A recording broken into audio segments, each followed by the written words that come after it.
오늘 십교구 헌신 예배로 모이신 모든 분들께 하나님의 은혜와 기쁨이 늘 충만하길 소망합니다. 그동안 코로나로 교회에 나오고 싶어도 나오지 못하고 또 보고 싶었던 분들을 만나지 못해 안타까워 하셨던 분들이 참 많았습니다.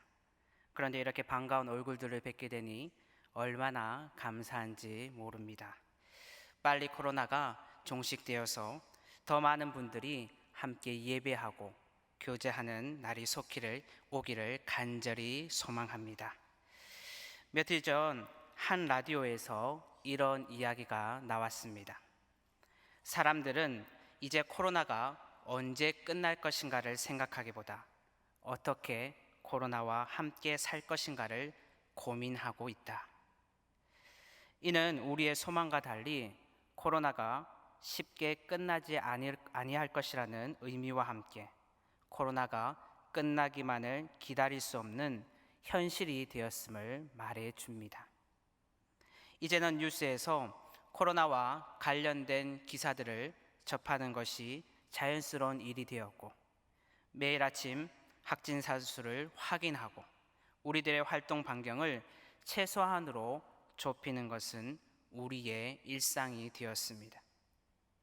이에 대해 전문가들은 학습된 무기력이 우울감을 가져올 수 있다고 경고합니다. 내가 아무리 방역 수칙을 잘 지키더라도 확진자 수는 계속 나오고 불안과 통제의 사항이 반복되다 보면 무기력하고 우울해지는데 이러한 우울감과 억눌린 분노는 하나의 사건이 방아쇠를 당길 때 폭력적으로 폭발하면서 사회적으로 많은 파장과 사건을 만들어낸다는 것입니다. 이러한 사건은 이미 우리 삶에 가까운 곳에서 발견되고 있습니다. 마스크를 써달라고 한 버스 기사 폭행 사건, 지하철에서 마스크를 쓰라고 한 사람에게 폭언과 난동을 부린 사건, 실업과 경제적 어려움으로 우울증에 시달리다가 극단적인 선택을 한 사람들, 게다가 세계 곳곳에서는 폭동과 약탈이 끊이지 않고 있다는 소식이 들려오고 있습니다. 이처럼 어려운 상황에서 우리의 마음을 위로해주는 기사들이 많으면 좋으련만 도리와 이와 맞물려 가정과 사회의 문제, 환경의 문제, 전쟁의 위협까지 우리의 마음을 더 혼란스럽고 아프게 하는 일들이 더 많아 보입니다. 우리는 이러한 상황들을 바라보면서 이러한 질문을 하게 됩니다. 이러한 혼란스러운 세상에서 우리는 과연 어떻게 살아가야 할 것인가? 오늘 우리가 읽은 본문에서도 이러한 세상을 바라보며 만물의 마지막이 가까이 왔다고 베드로는 말하고 있습니다. 그러면서 그는 마지막 때 언제 어디서 어떻게 시작될 것인가가 얽매이기보다 그리스도의 재림과 심판이 언제라도 임할 수 있다는 사실을 생각하면서 어떻게 살아가야 할 것인가에 대해 초점을 맞추고 있다는 것이죠. 그런 마지막 때를 살아가는 그리스도인들에게 베드로는 무엇을 말하고 있을까요? 먼저 정신을 차리고 근신하여 기도하라고 말합니다. 우리 7절을 다시 한번 읽어보도록 하겠습니다. 만물의 마지막이 가까이 왔으니 그러므로 너희는 정신을 차리고 근신하여 기도하라. 베드로는 만물의 마지막이 가까이 왔음을 상기시킨 후에 먼저 정신을 차리고 근신하여 기도하라고 말합니다. 여기서 정신을 차리다라는 이 말의 어원을 찾아보면 분별력이 있는, 그리고 자기의 마음을 통제한다라는 의미를 가지고 있습니다. 이는 그리스도의 재림이 가까이 올수록 여러 가지 상황을 통해서 우리를 혼란케 하고 걱정하게 만들고 두렵고 떨리게 하는 것들이 있지만 분별력을 가지고 자신의 마음을 잘 지켜서 불안해하거나 동요하지 않아야 된다는 것입니다. 요즘 여러 상황들 속에서 보면 얼마나 많은 사람들이 불안과 혼란 가운데 있는 줄 모릅니다. 대부분의 사람들이 혹시나 내가 코로나에 감염되어서 나의 자녀나 그리고 부모님께 옮기는 것은 아닌지 걱정을 하고, 그러다 보니 누군가와 만나는 것을 두려워하여 점점 인간관계는 좁아지고, 또 제한된 활동 범위에서 위생 수칙을 지켜야 한다는 그 압박감에 계속적인 스트레스를 받고 있습니다. 따라서 우리는 이러한 혼란과 불안 가운데 흔들리지 않고 분별력과 균형, 그리고 침착함을 유지해야 되는데, 그러기 위해서는 베드로가 말한 것처럼 정신을 차리고 근신하여 기도해야 하는 것입니다. 그럼 베드로는 왜 정신을 차리고 근신하여 기도하라고 말하는 것일까요? 우리는 그것을 베드로 자신의 이야기를 통해서 알 수가 있습니다. 베드로는 우리가 알다시피 아주 성질이 급한 사람이었고, 그로 인해 성경의 여러 곳에서 예수님에게 혼이 나는 장면을 자주 보게 됩니다. 그런데 우리가 베드로의 삶을 잘 살펴보면 그의 성격뿐만 아니라 그가 처한 상황의 영향도 있었던 것을 우리는 발견하게 되지요. 대표적인 사건이 예수님께서 잡히시던 전 겟세마네로 베드로를 데리고 기도하러 가셨을 때입니다. 예수님께서는 큰 일을 앞두고 간절한 마음으로 기도하시지만 제자들은 자고 있었습니다. 그것을 보시고 예수님은 베드로에게 이렇게 말씀하십니다. 너희가 나와 함께 1시간도 깨어 있을 수 없더냐? 시험에 들지 않게 깨어 기도하라. 그리고 다시 기도하고 오셨을 때에도 베드로는 다른 제자들과 졸고 있었습니다. 기도할 때 기도하지 않았던 베드로는 예수님이 잡히시고 혼란스러운 상황에서 너도 예수와 함께 있었던 사람이 아니냐고 사람들이 묻자 주님을 3번이나 부인하고 저주하며 맹세하게 됩니다. 그리고 닭 울기 전에 내가 나를 3번 부인하리라는 그 예수님의 말씀이 생각나 심히 통곡하지요. 여러분, 만약 베드로가 예수님의 말씀대로 기도 가운데 깨어 있었다면 그는 혼란스러운 상황 가운데서도 마음과 생각을 지킬 수 있었을 것입니다. 결국 이러한 자신의 모습을 바라보며 회개한 베드로는 기도에 힘쓰는 자가 되었어. 주님이 떠나가신 후에도 안진뱅이를 일으키는 기도의 역사와 능력을 보여주며 하나님의 맡기신 일을 충성되이 감당하는 제자가 될 수 있었습니다. 빌립보서 4장 6절에 보면 우리가 아무것도 염려하지 말고 모든 일에 기도와 간구로 구할 때 모든 지각에 뛰어난 하나님의 평강이 그리스도 예수 안에서 우리의 마음과 생각을 지키신다고 말씀하십니다. 따라서 우리는 기도를 통해 하나님이 주시는 지혜로 어떻게 행동해야 할지 분별력을 얻게 되고, 우리에게 불안과 두려움이 아니라 이 가운데 일하시는 하나님을 바라보며 평안과 신뢰 가운데 나아갈 수 있는 것입니다. 여러분, 혼란 가운데 분별력을 가지고 우리의 마음을 지키는 비결은 기도임을 기억하시기 바랍니다. 그런데 중요한 것은 여기서 끝이 아닙니다. 우리들이 각자의 마음을 지키고 분별 있는 삶을 살기 위해서 기도하는 것도 중요하지만 그것만으로는 우리의 역할이 충분하지 않습니다. 왜냐하면 우리에게는 더 큰 역할이 있기 때문입니다. 그것은 나 자신을 넘어 이 혼란스러운 세상을 바라보며 하나님의 뜻에 따라 기도의 범위를 넓혀가는 것입니다. 이는 개인으로부터 가정과 교회 그리고 나라를 위해 중보하는 것을 의미합니다.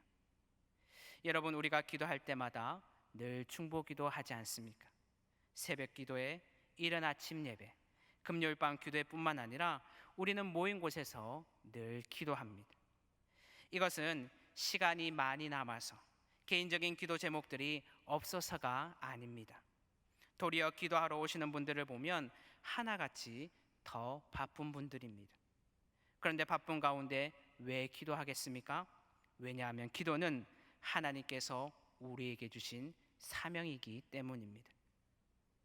여러분, 이 혼란스러운 세상을 바라보면 많은 가정이 깨어지고 사회는 무질서하며 나라는 위태롭게만 보입니다. 그러나 우리는 이러한 모습을 보면서 불평하고 비판하는 것이 아니라 이 모든 것이 회복되고 바로 설 수 있도록 애통해하며 기도의 중보자로서의 역할을 해야 한다는 것이지요. 여러분 한 명 한 명을 기도의 청지기로 세우셨음을 기억하십시오. 우리의 생각과 비판만으로는 결코 이 세상을 바꿀 수 없습니다. 그러나 우리가 기도에 힘쓸 뿐만 아니라 중보자로서의 그 사명을 잘 감당할 때 하나님의 선하신 역사가 일어날 줄 믿습니다. 두 번째로는 뜨겁게 사랑하라는 겁니다. 우리 8절을 다시 한번 함께 읽어보도록 하겠습니다. 무엇보다도 뜨겁게 서로 사랑할지니 사랑은 허다한 죄를 덮느니라. 베드로는 마지막 때에 힘써야 하는 것이 기도뿐만 아니라 서로 뜨겁게 사랑하는 것임을 말하고 있습니다. 그런데 이 말을 하면서 한마디를 더 붙입니다. 사랑은 허다한 죄를 덮느니라. 만약 여러분들이 누군가에게 사랑에 대해 말하고자 한다면 어떤 말을 하시겠습니까?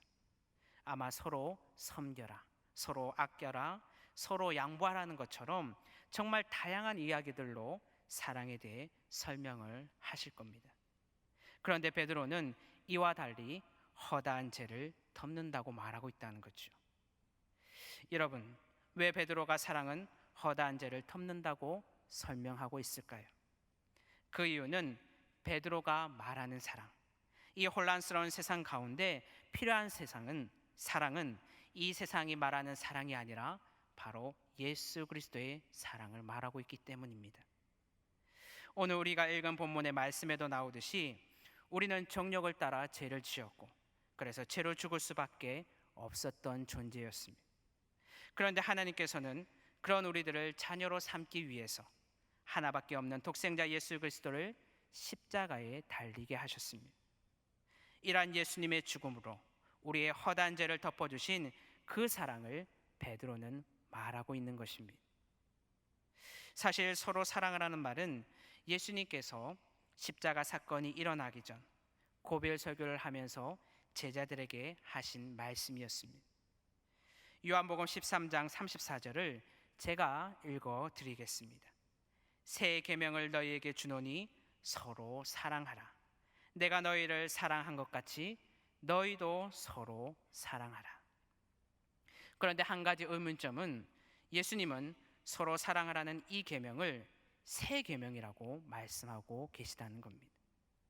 사실 생각해 보면 이 계명은 구약에 이미 언급된 내용이기에 인용한 것이지 새 계명이 될 수 없었습니다.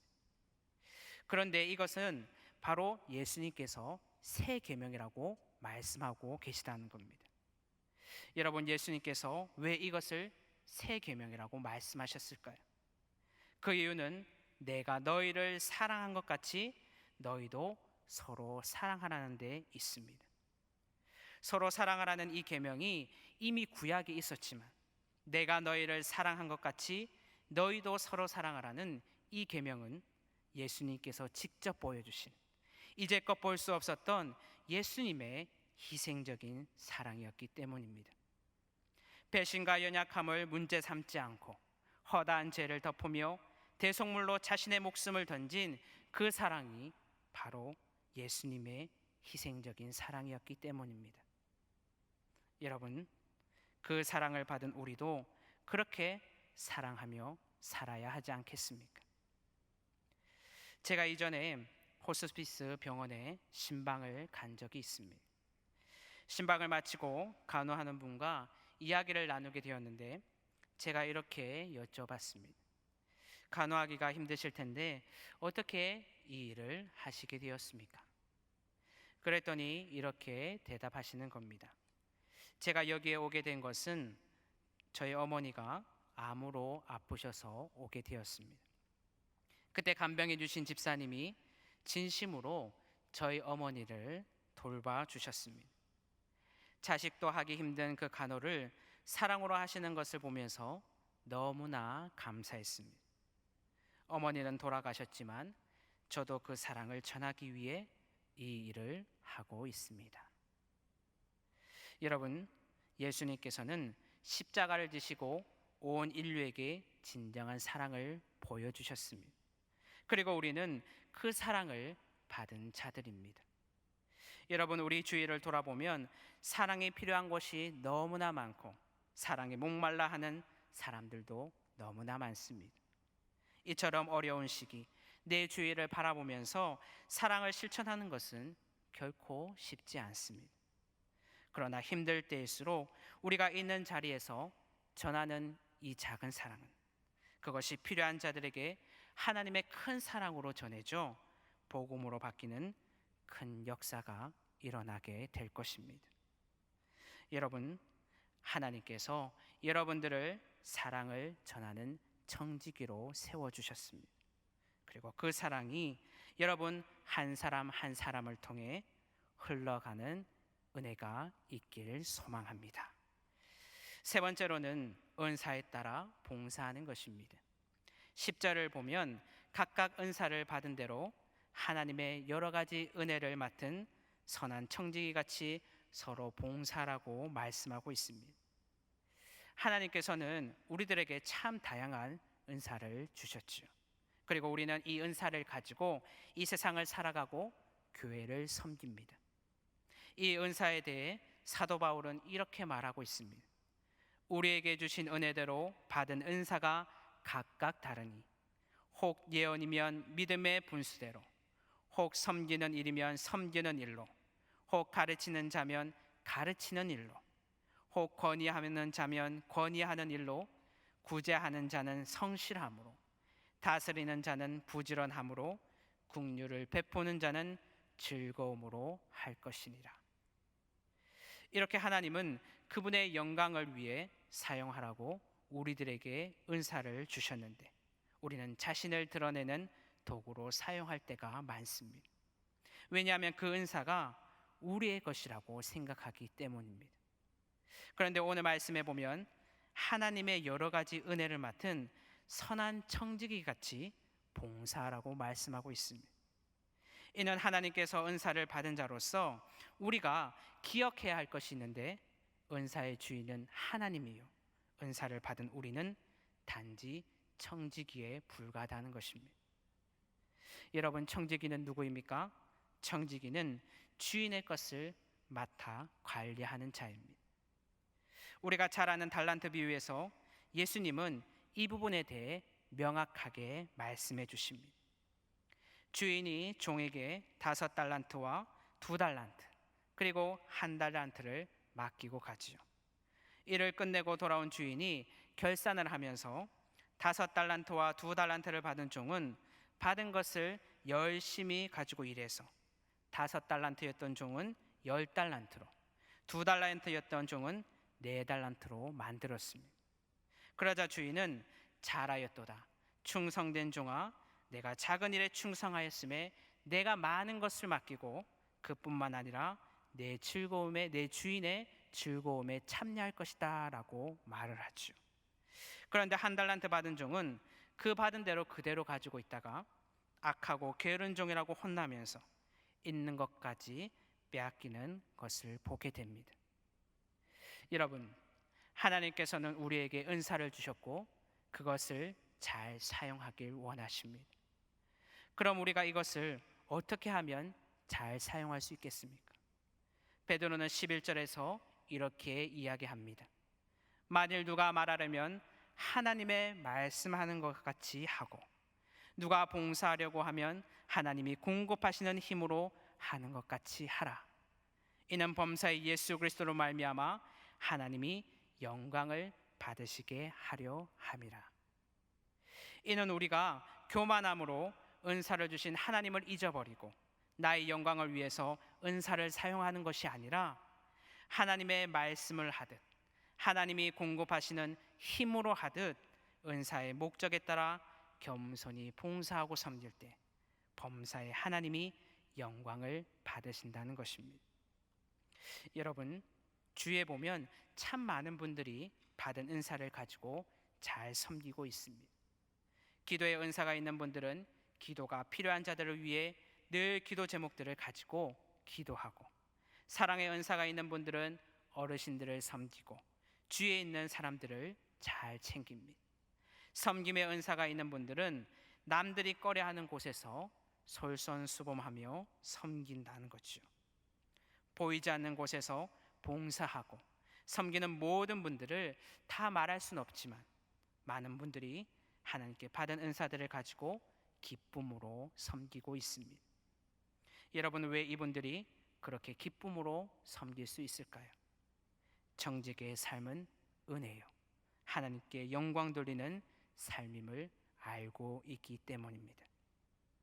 기도의 은사가 있으면 더 남을 위해 중보하고, 사랑의 은사가 있으면 더 남을 위해 사랑하고, 섬기는 은사가 있으면 더 남을 위해 섬길 수 있는 것.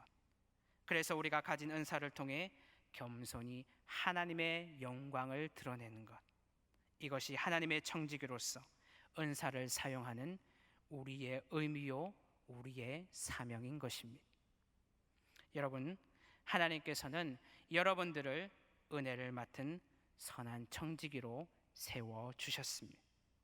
그러므로 받은 은사를 가지고 우리가 겸손히 기쁨으로 사용할 때 하나님께서는 여러분들을 통해 영광을 받아 주실 줄 믿습니다. 이제 말씀을 맺습니다. 여러분, 베드로는 혼란스러운 세상 가운데 살아가는 성도들을 향해 만물의 마지막이 가까이 왔음을 상기시킵니다. 그리고 청지기로의 삶을 살아가야 한다고 분명하게 말하고 있습니다. 동일하게 하나님께서도 우리들에게 청지기로서의 역할을 잘 감당하며 살아가야 한다고 말씀하십니다. 그것이 무엇이었습니까? 먼저는 기도의 청지기로 기도에 힘쓸 뿐만 아니라 중보자로서의 사명을 잘 감당하는 것. 두 번째는 사랑의 청지기로 예수님의 사랑을 전하는 것. 세 번째는 은혜를 맡은 선한 청지기로 받은 은사를 가지고 겸손히 하나님의 영광을 위해 기쁨으로 사용하는 것. 이것이 바로 하나님이 바라시는 하나님의 청지기로서의 우리의 삶인 것입니다. 오늘 주신 이 말씀을 기억함으로 이 혼란스러운 세상에서 하나님의 선한 청지기로서의 역할을 잘 감당하는 십교구와 세문안의 모든 성도님들이 되시길 간절히 소망합니다. 기도하겠습니다. 하나님 아버지, 우리들을 하나님의 청지기로 세워주심을 감사드립니다.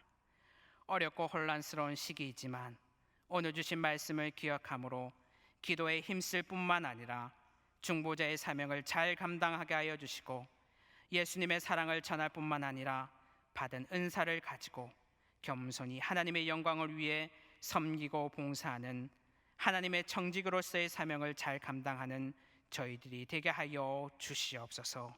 예수님의 이름으로 기도드리옵나이다. 아멘.